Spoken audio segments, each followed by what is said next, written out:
আজকের কথাগুলো আমার ব্যক্তিগত না, কিন্তু কথাগুলো তিতা হলো চরম সত্যতা লুকিয়ে আছে।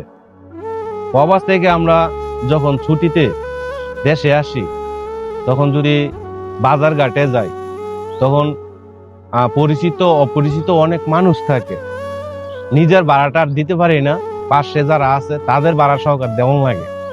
এবং কি যদি মন চায় যে আমি এক কাপ চা খামু, রং চা খাইতে যাবো, তখন পাশের যারা আছে, পরিচিত অপরিচিত যারা আছে, তাদের চা বিলটাও আমাদেরই দিতে হয় বা প্রবাসীরই দিতে হয় আর কি। বা এটা দেখতে কেমন জানি লাগে। আবার প্রশ্ন করতে পারেন যে কেউ কি খোঁজ দাসে, আসলে খোঁজে না, কিন্তু আহ বিবেকের ভিতরে বাধা দেয় আর কি, তো দিতে হয়। তো এই দিতে গিয়া আপনার অবশেষে যদি 3 মাসে ছুটিতে আসে, বাজেট যদি থাকে 3 লক্ষ টাকা, তখন দিন শেষে মানে ছুটি শেষ করার আগেই তাদের বাজেট শেষ হয়ে যায়। এমন অনেক প্রবাসী আছে, ঠিক আছে, ছুটি শেষ হওয়ার আগেই চলে যাইতে হয়। আরো ইত্যাদি ফ্যামিলিগত ভাবে আছে, আত্মীয় স্বজন আছে, তখন টাকা শর্ট হয়ে যায়।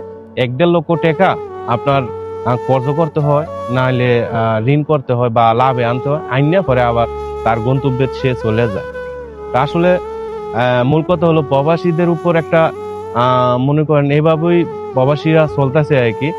তো প্রবাসীদের জীবনটা আসলে মূল কথা হইলো বাহিরও এতটা সুখে থাকে না, দিন রাত 24 ঘন্টা পরিশ্রম করে। দেশে আসলেও যে এতটা স্বস্তি শান্তি উপভোগ করবে সেটাও হয় না। কারণ প্রথমে হয়তো 1-1.5 মাস থাকে ভালোই, পরে দেখে আর টাকা পয়সাও শর্ট, টাকা পয়সাও মানে সমস্যা হয়ে যায় আর কি। তো সুখটা এই দেশেও পায় না আর কি। তো সকল প্রবাসীরা ভালো থাকবেন, আপনাদের জন্য দোয়া রইলো, ভালোবাসা রইলো মন থেকে।